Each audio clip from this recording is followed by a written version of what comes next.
Il a également mentionné les 4 royaumes principaux que l'on avait. À travers avant de devenir un raffinement clé immortel formation d'âme retour vide et acquittement de dos enfin les gens pouvaient voir un homme avec un lotus des deux côtés, assis les jambes croisées sur le dos d'une majestueuse grue géante. Était en fait le vice-chef de la secte exaltée Zhongyu. Il a dit aux disciples qu'il espérait qu'ils feraient de leur mieux. Lors de la rencontre d'amorçage avec Zhong, vous avez jeté un coup d'œil à l'homme à sa droite, Elder G. Il a demandé à Elder G de commencer l'amorçage. Viande l'aîné G a exécuté un salut de poing et de paume puis a respectueusement reconnu les instructions de Zhongyu. L'aîné G a fait face. Disciple, il a fait remarquer aux disciples qu'ils devraient tous se souvenir des règles sexuelles lorsqu'ils sortent et ne rien faire qui pourrait amener honte à la secte puis il les informa que récemment il y avait eu des rapports d'attaque de démons sur la côte Est. Ocean Elder G a dit qu'il souhaitait que les disciples puissent vaincre ces démons et protéger leurs semblables. Elder G a demandé aux disciples qui se dirigeaient vers la côte de l'océan Est de tuer les démons pour se tenir à l'extrême gauche. Il a spécifiquement déclaré qu'il devait être au moins à la 6e étape du raffinement clé et qu'il serait récompensé en fonction du nombre de démons qu'il tuait. Changshu a dit Ling que sa cultivation est assez faible et qu'elle devrait donc rester avec la foule. L'aîné G a continué en disant que ceux qui étaient en direction de la région sud-est du continent central pour tuer des démons, vous devriez aller du côté droit pour attendre et qu'il devrait être au moins à la 8e étape du raffinement clé pendant que Elder G continuait à organiser les disciples. Ling demanda à Changshu où j'y allais. Changshu ne répondit pas et se contenta de sourire. Presque tous les disciples étaient déjà partis mais Changshu resta toujours à l'intérieur. Devant le bureau administratif, Elder G a donné des instructions aux disciples qui se dirigeaient vers la jeune île de l'Ain, à l'est. Ocean a Wade à l'intérieur de la salle, il a dit qu'il devait être au 9e stade de la formation de l'âme, disciple derrière Chang. Shu vola rapidement à l'intérieur de la salle, ne laissant rien d'autre qu'une ligne de lumière. Ceux qui entraient dans la salle étaient pour la plupart au même endroit. 2e et 3e étape du royaume de retour du vide. Lang se demanda pourquoi Changshu n'avait pas encore bougé Lang et Changshu s'est exclamé quand les disciples derrière eux ont soudainement dit que Yakin Xuanya était arrivé. Les disciples ont félicité Yao Kan. Xuanya disant qu'elle était belle, ils concentraient leur attention sur l'homme et la femme qui marchaient côte à côte.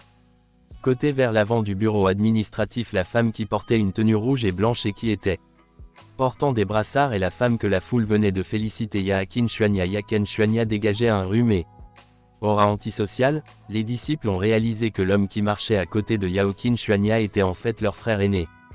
Ewan King, puisque les disciples devenaient bruyants, Elder G leur a ordonné de se taire puis il a continué à donner instructions indiquant que les disciples qui se dirigeaient vers la forêt au trésor du chaos dans la région du sud-est du continent devraient entrer dans la salle et attendre. Il informa les disciples que l'endroit est périlleux et les disciples se blessent souvent à l'intérieur, donc un disciple doit être au moins au 9e stade de la formation de l'âme pour entrer à la fois dans vous et dans le roi et Yaak et Xuanya se dirigent vers le hall quand Ling remarqua que Changshu était sur le point d'aller dans le hall. Elle lui demanda pourquoi il se dirigeait soudainement vers le continent nord.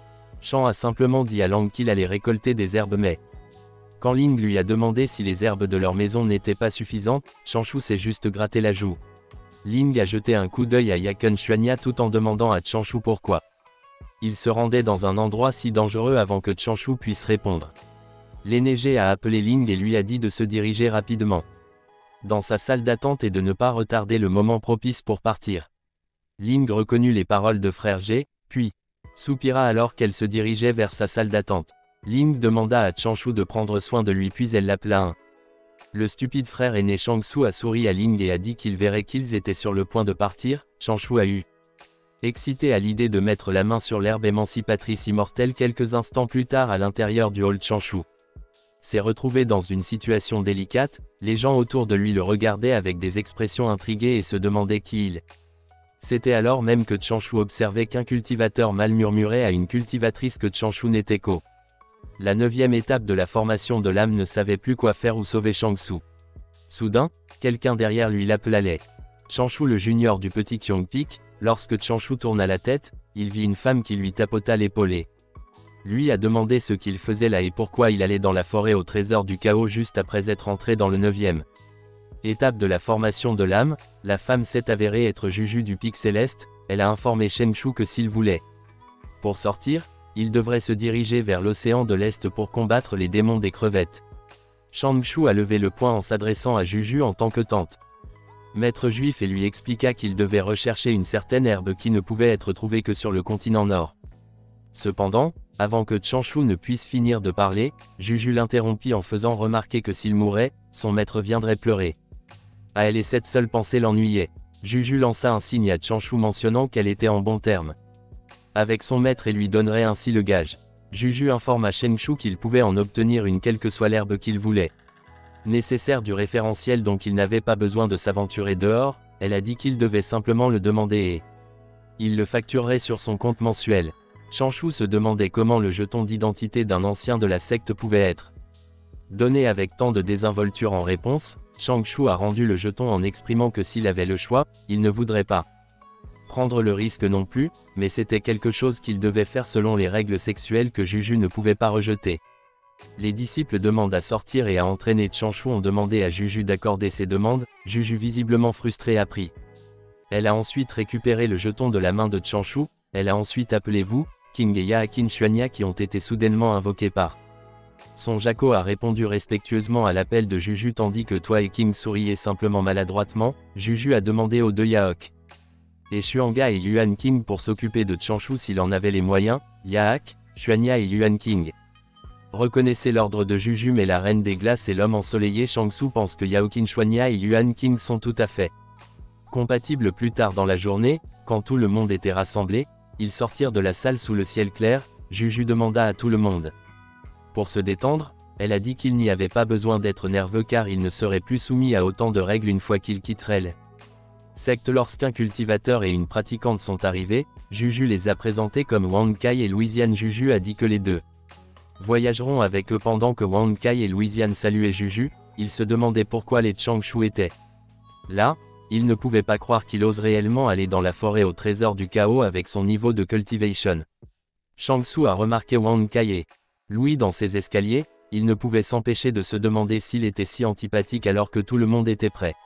Juju en jouait. Des signes de la main, puis la gourde qui était attachée à sa taille a flotté dans les airs et a commencé à trembler. La gourde a grossi.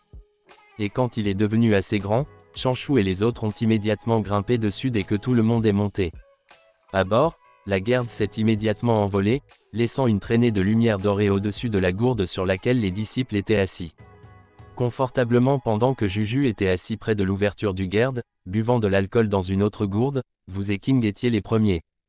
Quelqu'un pour parler, il a dit à Yaakin Xuani qu'il l'aiderait à trouver l'herbe des lumières qui déteste le feu tout en buvant du Juju. Vous a écouté attentivement, ainsi que la conversation entre King et Yaokin Xuania. Valken Xuania a répondu à Ewan King en lui disant qu'il n'a pas à s'inquiéter pour elle parce que cela concerne sa propre cultivation donc elle n'a pas besoin que les autres interfèrent. Mais vous et King avez insisté en disant que demander à une personne supplémentaire de chercher augmenterait leurs chances de trouver. Ça cracha mentalement, Juju étant témoin d'une autre bonne démonstration d'amour non partagé, cela l'ennuyait du fait qu'il venait de décoller et pourtant les singes derrière elle avaient déjà commencé à flirter. Le juif s'est énervé par frustration. Juju a soudainement demandé à Wang Kai de chanter un chanson pour elle qui a peur de sa tante. Le maître juif Wang Kai a timidement dit à Juju qu'il ne savait pas chanter avec personne. Sinon, pour diriger sa frustration vers Juju, il a demandé à Changshu s'il pouvait chanter. Changshu avait des sueurs froides, il était sur le point de dire quelque chose mais il arrêta de parler quand il remarqua quelque chose derrière lui. Changshu utilisa immédiatement la transmission vocale pour informer Juju qu'il semblait y avoir quelqu'un qui les suivait par transmission vocale. Juju a répondu qu'elle avait dit Changshu que dans l'immensité des 5 continents, il y avait de nombreux commerçants agricoles qui savaient voler ainsi. Il n'y avait pas besoin de faire toute une histoire avec rien. Juju était confiant pensant que personne n'oserait faire quelque chose pour eux puisqu'ils n'étaient pas loin de leur secte. Quelques instants plus tard, d'une voix forte, Juju dit qu'elle se demandait ce que ses camarades taoïstes cherchaient à les suivre depuis si longtemps. Un homme qui portait sur son dos une hache de combat à 2 têtes apparut soudain. L'homme vola vers la gourde volante, il se plaça devant tout le monde puis il présenta immédiatement lui-même, en tant que général Ewan, a déclaré qu'il était un garde de front du pays de Honglin, Ewan, sur le continent oriental. Prétendit qu'il était venu spécialement pour protéger son Altesse la 6e princesse, il demanda alors pardon pour l'offense qu'il avait faite. Changshu se demandait à qui la 6e princesse à laquelle l'homme faisait référence. Ewan avait des sueurs froides quand Il a vu que Yao Qinshuani venait de fermer les yeux et ne semblait pas avoir l'intention de répondre pendant ce temps. Chanshuki. J'étais assis les jambes croisées, j'essayais toujours de comprendre qui étaient les 6 princesses que toi et King sembliez avoir dit quelque chose à Qinshuani, provoquant. Elle a ouvert les yeux, on a vu à l'expression de Chanshu qu'il avait compris quelque chose quand il a remarqué toi et King et Qinshuani. Mouvement quelques instants plus tard, vous et King avez eu l'air choqués quand Yaouk et Shuanya se sont soudainement levés et Qinshuani a marché vers toi et qui tenait toujours son poing en coupe mais pour une raison quelconque, elle s'est arrêtée puis elle est revenue et s'est assise à côté de toi. Et le roi après avoir pris une gorgée de son alcool, Juju dit à Ewan qu'il pouvait s'asseoir à l'arrière du garde avec Changshu comme. Dès qu'il s'est assis, Ewan a immédiatement remercié Juju. Changshu a regardé l'homme à côté de lui, il était tout à fait sûr qu'Ewan était là pour causer des ennuis, il a décidé de faire ce qu'il pouvait pour rester à l'écart d'Ewan. Changshu a demandé à Juju s'il pouvait s'asseoir à côté d'elle, il voulait s'asseoir plus près de Juju parce qu'elle a le niveau de cultivation le plus élevé. Changshu pense qu'il est plus sûr de rester près de sa tante. Maître Juju a demandé à Changshu pourquoi il avait toujours peur de la mort même si il a déjà plus de 100 ans mais avant que Changshu puisse répondre, Juju a ri, elle a dit à Changshu qu'elle était juste pour se moquer de lui et qu'ils sont encore loin d'être là donc rien ne pourrait mal se passer. Changi a mis ses doigts sur son front, il souhaitait pouvoir trouver une excuse pour voyager seul, le soleil se dirigea bientôt vers l'ouest comme s'il se levait. Repoussé par la rivière d'étoiles, Changshu avait les yeux fermés quand Juju lui proposa soudain l'alcool. Changshu ouvrit les yeux, il remercia Juju mais il repoussa légèrement la gourde. A dit à Juju qu'il n'aimait pas boire. Juju a dit à Changshu qu'il était une personne ennuyeuse puis elle lui a demandé si son maître est sur le point de monter. En réponse à la question de Juju, Changshu a dit que la tribulation de son maître devrait être d'environ 3 heures à 3 heures. Dans 5 ans, Juju a dit qu'elle avait dit à Changshu qu'à l'époque, elle s'entendait plutôt bien avec son maître. Le potentiel du maître de Changshu n'était pas mauvais, mais après qu'il ait été blessé, sa base Dao a souffert et il a toujours difficulté à rattraper. Juju a demandé à Changshu de ne pas mépriser son maître simplement parce qu'il n'était pas monté vers l'immortalité, mais Juju a dit à Changshu que la compréhension de son maître des techniques immortelles de Deus Ex Dao n'était pas pire que celui de l'immortel. Changshu, vieux de 1000 ans, a dit à Juju qu'elle s'inquiétait pour rien, il a dit que le maître avait toujours fait de son mieux pour leur apprendre, lui et sa sœur cadette, leur maître était comme leurs parents. Juju réalisa soudain que de nombreuses années s'étaient déjà écoulées mais que Changshu n'avait toujours pas percé le retour du vide. Domaine, elle se souvenait que le potentiel de Changshu était plutôt bon, elle a tendu la main vers Changshu pour y jeter un œil. Dans sa base de cultivation, Changshu s'est rapidement éloigné de Juju, il lui a dit que les hommes et les femmes ne devraient pas trop s'approcher. Parce que c'était inapproprié alors qu'elle essayait de toucher Changshu. Juju a affirmé n'avoir jamais entendu parler du dicton selon lequel les hommes et les femmes ne devraient pas s'approcher trop près pendant qu'il s'éloignait désespérément de l'emprise de Juju. Changshu a dit qu'il avait trouvé. Il y a quelques années, il avait des convulsions partout à chaque fois qu'il entrait en contact avec des femelles au lieu de s'arrêter. Juju a commencé à lancer des coups sur Changshu, elle pensait que Changshu ne faisait que dire des bêtises. Changshu a réussi à le faire. À peine esquivé, le jus de juif se balance et donne des coups de pied. Juju ne pouvait s'empêcher de remarquer quelque chose qu'elle trouvait très bon, le jeu de jambes de Changshu. Familier lorsque Changshu s'est positionné derrière Yao Qinshuani, Juju a arrêté de féliciter Chase Juju. Changshu pour avoir maîtrisé le dragon nageant à travers les nuages, ce qu'il considérait comme un jeu de jambes difficile que Juju a partagé avec Chang, que son maître lui avait dit que Changshu n'était intéressé que par les techniques d'évasion, elle l'a exprimé. Inquiétude que peut-être Changshu ait passé les 100 dernières années sur le dragon nageant à travers le jeu de jambes du nuage avec un sourire maladroit.